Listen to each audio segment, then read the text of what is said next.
नमस्कार मित्रांनो, आज आपला जो हा व्हिडिओ आहे या व्हिडिओमध्ये आपण पाहणार आहोत की IFPL या कंपनीचा किंवा NBFC जे कंपनी आहे याचा जो प्रोजेक्ट आहे या प्रोजेक्टमध्ये आपल्या पोस्टमन बंधू किंवा GDS यांना नेमकं ॲड्रेस व्हेरिफिकेशन किंवा कस्टमर डेटा अपडेशनचं काम कसं करायचं आहे, कुठल्या प्रकारचं ॲप्लिकेशन असेल आणि ते कसं ऑपरेट करायचं या संदर्भात पाहणार आहोत। तर थोडक्यात थोडीशी माहिती घेऊ, हा प्रोजेक्ट नेमका काय आहे। IFPL ही एक प्रायव्हेट कंपनी आहे, त्याचं फुल फॉर्म आहे इंटिग्रो फिनसर्व प्रायव्हेट लिमिटेड। ही एक न्यू एज NBFC म्हणजे नॉन बँकिंग फायनान्शियल कंपनी आहे।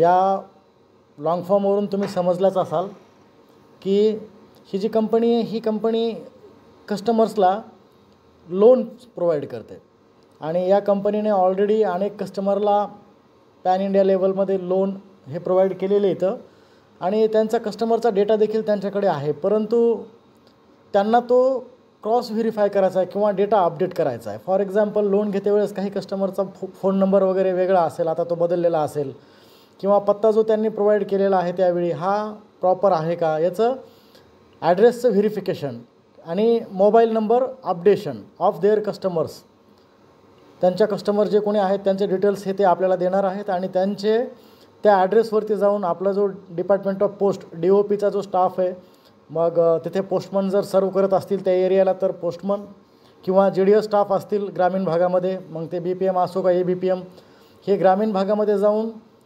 एक IFIN-DEX DOP नावाचं एक ॲप्लिकेशन IFPL कडून आपल्याला देण्यात आलेलं आहे। त्या ॲपमध्ये जाऊन आपल्याला त्या कस्टमरचे लेटेस्ट जे डिटेल्स आहेत ते अपडेट करायचे। हे काम करण्यासाठी इन्सेंटिव्ह बेस काम आहे हे। यामध्ये एखाद्या कस्टमरकडे आपण गेलो आणि ते जर फर्स्ट विजिटमध्येच पूर्ण काम झालं तर फर्स्ट विजिटला जो कोणी स्टाफ ते मोबाईल नंबर अपडेशन किंवा ॲड्रेस व्हेरिफिकेशन करणार आहे त्यांना ₹7 पर व्हेरिफिकेशन कमिशन भेटणार आहे। आणि इन केस काही कारणास्तव आपण तिथे गेल्यानंतर कस्टमर भेटले नाहीत किंवा त्यांचं डोअर लॉक वगैरे आहे, अशा केसेसमध्ये सेकंड व्हिजिट जर आपल्याला त्या ठिकाणी करावी लागली तर त्यासाठी ₹10 पर ॲड्रेस व्हेरिफिकेशन आपल्याला कमिशन मिळणार आहे। सो अशा प्रकारे नवीन हा टास्क आलेला आहे आपल्याला। IFPL यांचे जे कस्टमर आहेत त्यांचा ॲड्रेस व्हेरिफिकेशन आणि मोबाईल नंबर अपडेशन करायचा आहे। तर चला पुढे पाहूयात की ते नेमकं कुठलं ॲप आहे आणि त्यामध्ये कशा प्रकारे आपल्याला काम करायचं आहे। सो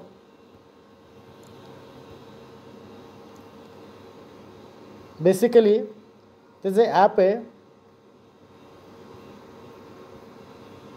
हे तुमच्या समोर दिसतंय तुम्हाला स्क्रीनवरती, IFIN-DEX.DOP, आणि हे जे ॲप्लिकेशन आहे हे प्ले स्टोअरवरती उपलब्ध नाही आहे। तर या ॲपची APK फाईल जी आहे हे ऑफिशियली डिपार्टमेंटकडून प्रत्येक स्टाफला ज्यांना हे काम करायचं आहे त्यांना प्रोव्हाइड केला जाईल ऑफिशियली। ती APK फाईल इन्स्टॉल केल्यानंतर IFIN-DEX.DOP या प्रकारचं ॲप्लिकेशन तुम्हाला तुमच्या मोबाईलमध्ये इन्स्टॉल झालेलं दिसेल। आता हे मोबाईलमध्ये ॲप्लिकेशन इन्स्टॉल झाल्यानंतर नेमकं कसं ऑपरेट करायचं आहे या संदर्भात आपण काही गोष्टी पाहू। या ॲपला आपल्याला ओपन करायचं आहे आणि कुठलंही नवीन ॲप जेव्हा आपण इन्स्टॉल करतो त्यावेळी त्याला काही परमिशन्स द्याव्या लागतील, तर त्या परमिशन्स ह्या तुम्ही प्रोव्हाइड करायच्या। आता मी ऑलरेडी माझ्या ॲपमध्ये म्हणजे फोनमध्ये ह्या ॲपला काही परमिशन्स ज्या आहेत त्या दिलेल्या आहेत। त्यानंतर जी प्रोसिजर आहे ते म्हणजे सिम्पल या ठिकाणी मोबाईल नंबर आपला एंटर करायचा आहे। तो हा मोबाईल नंबर डिपार्टमेंटने ऑलरेडी रजिस्टर केलेला आहे। सो या ठिकाणी मी माझा मोबाईल नंबर एंटर करतो आणि आपला पूर्ण मोबाईल नंबर टाकल्याच्यानंतर गेट OTP या ऑप्शनला क्लिक करायचं आहे। जसंच गेट OTP या ऑप्शनला तुम्ही क्लिक कराल पुढे तुमच्या रजिस्टर्ड मोबाईल नंबरला एक OTP येईल, तो OTP आपल्याला या ठिकाणी एंटर करायचा आहे।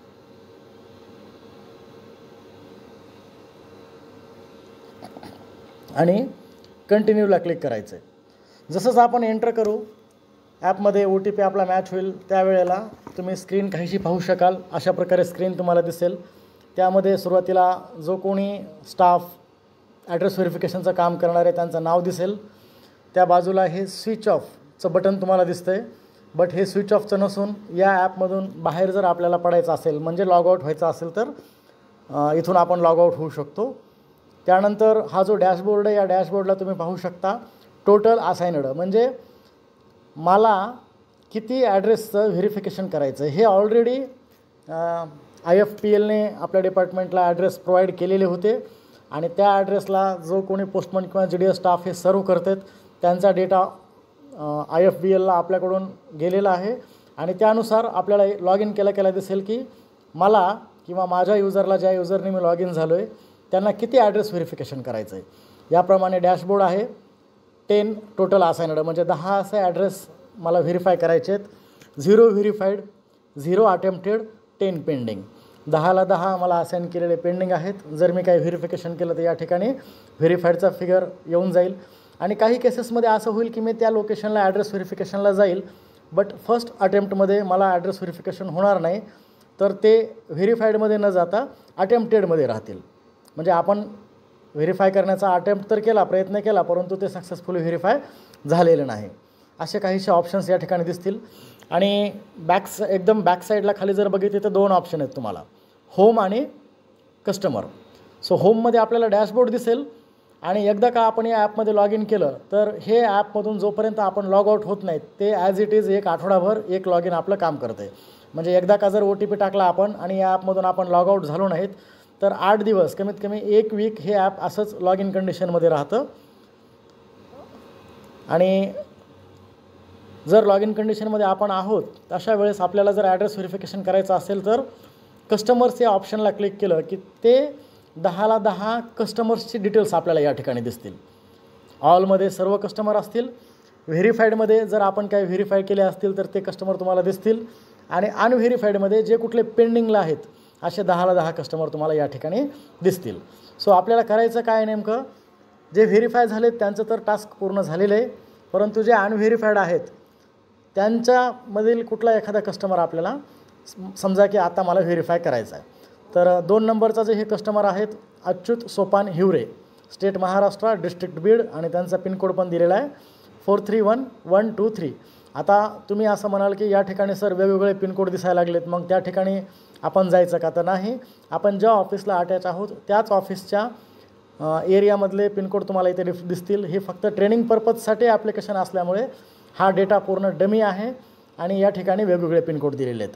सो 2nd नंबरचा जे कस्टमर आहेत यांचा ॲड्रेस व्हेरिफिकेशन करण्यासाठी समजा मी जात आहे तर मला तिथे क्लिक करावं लागेल आणि पूर्ण डिटेल्स जे आहेत नंतर बाकीचे सगळं या ठिकाणी येतील. बघा, Achyut Sopan Hiware, loan account number त्यांनी कोणतं घेतलेले वगैरे त्याचा असेल आणि या ठिकाणी ॲड्रेस दिलेला आहे त्यांचा अच्युत सोपान हिवरे 26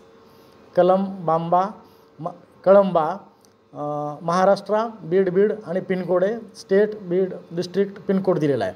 आणि असाइनड टू हे काम कोणाला असाइन केलेलं आहे या ठिकाणी दिलेलं आहे. आता या कस्टमरकडे आपण या अगोदर कधी काही व्हेरिफिकेशनसाठी गेलेलं असो तर त्या ठिकाणी ॲक्टिव्हिटी आली असती, बट आपण फर्स्ट टाईम या कस्टमरचा ॲड्रेस व्हेरिफिकेशन करतो आहे म्हणून ॲक्टिव्हिटीजमध्ये नो ॲक्टिव्हिटी फाउंड असं ऑप्शन दिसतं आहे. आता समजा की मी तिथे फिजिकली गेलेलो आहे आणि मला ॲड्रेस व्हेरिफिकेशन करायचं की ते कस्टमर त्या ठिकाणी खरंच राहतात का, त्यांचा मोबाईल नंबर अपडेटेड आहे का, तर या ठिकाणी मला क्रिएट ॲक्टिव्हिटीला क्लिक करावं लागेल. जसंच क्रिएट ॲक्टिव्हिटीला आपण क्लिक करू त्या ठिकाणी एक ऑप्शन येतं. या ठिकाणी आपल्याला आपण खरंच त्या लोकेशनवर गेलो आहोत की नाही हे पाहण्यासाठी गुगल मॅप किंवा आपल्या लोकेशनचा ॲक्सेस या डिव्हाइसला द्यावा लागतो. सो या ठिकाणी आपल्याला व्हाईल युजिंग ॲप या ऑप्शनला क्लिक करायचं आहे. म्हणजे ज्या वेळेस आपण हे ॲप ओपन करून ठेवलेलं असो त्यावेळेस आपल्या लोकेशनचा आपल्याला या डिव्हाइसला किंवा मोबाईलला ॲक्सेस भेटेल आणि त्यामुळे हे त्या कस्टमरचं एक्झॅक्ट जे लोकेशन आहे हे आपल्याला कॅप्चर करता येईल.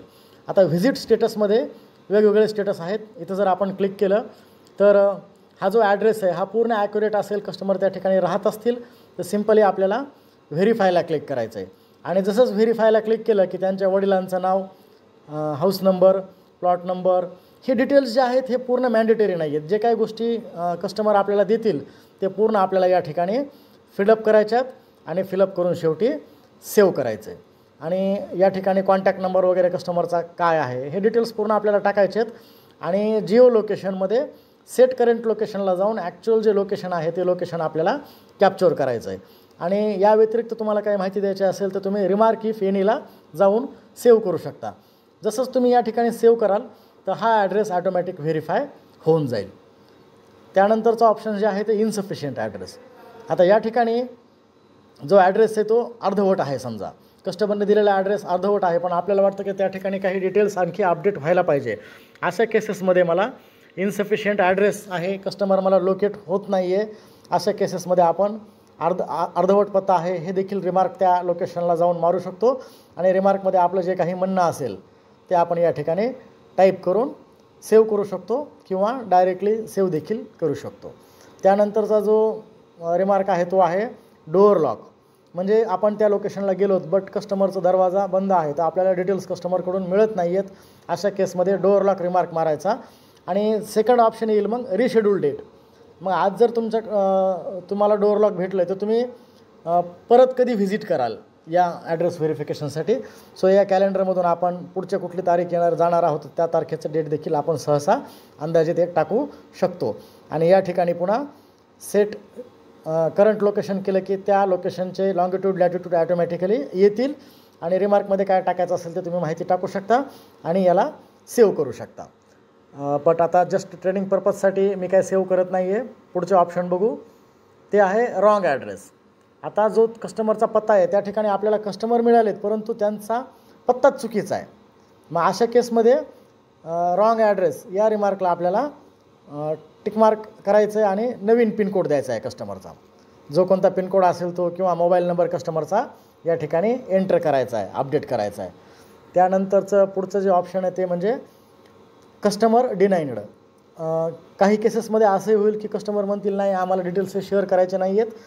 तर त्या केसेसमध्ये जर कस्टमर डिनाय करत असतील तर कस्टमर डिनाईड हे देखील ऑप्शन घेऊ शकतो आणि सेव्ह करू शकतो. आणि सर्वात शेवटचं ऑप्शन आहे ते म्हणजे ॲड्रेस रिडायरेक्टेड.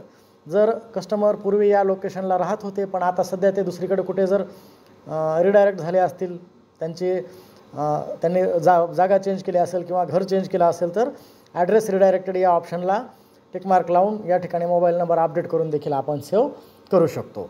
सो अशा प्रकारे ऑप्शन्स आहेत. यापैकी जे ॲप्रोप्रिएट ऑप्शन आपल्याला वाटतं जे योग्य आहे ते ऑप्शन आपल्याला सिलेक्ट करून 1 बाय 1 सगळे ॲड्रेस व्हेरिफिकेशन करायचे आहेत. तर या ठिकाणी मी एक ट्रायल बेसिसवरती असं गृहीत धरतो की डोअर लॉक होतं आणि नेक्स्ट मी जाणार आहे 28 फेब्रुवारी 2025ला त्या ठिकाणी जिओ सेट लोकेशन केल्यानंतर लोकेशन ॲटोमॅटिक घेईल आणि सेव्ह म्हणायचं आहे. सेव्ह म्हणलं की बघा ॲक्टिव्हिटीजमध्ये ॲटोमॅटिकली एक ॲक्टिव्हिटी ॲड झाली. आणि मी जर बॅक घेतलं होम पेजला, होमला क्लिक केलं तर ॲटोमॅटिकली या ठिकाणी टोटल मला 10 ॲड्रेस असाईन झाले होते. एक मी अटेम्प्ट केला आहे पण सक्सेसफुली व्हेरीफाय झालेला नाही आणि 10ला 10 पेंडिंग आहेत. कारण हे सक्सेसफुली झालेलं नाही त्यामुळे ते पेंडिंगमध्येच दाखवतो. अशा प्रकारे हे एकदम सिम्पल असा ॲप आहे. ज्याप्रमाणे आपण PMA ॲपमध्ये रिटर्न्स घेतो त्या टाईपमध्येच रिटर्न्स आहेत. उलट या ठिकाणी काही कमी रिमार्क आहेत. त्यापैकी जो योग्य रिमार्क आपल्याला वाटतो तो आपण सिलेक्ट करून 1 बाय 1 ॲड्रेस व्हेरिफिकेशन करायचं आहे. आय होप खूप सिम्पल युजर इंटरफेस होतं, सर्वांना लक्षात आलं असेल. धन्यवाद.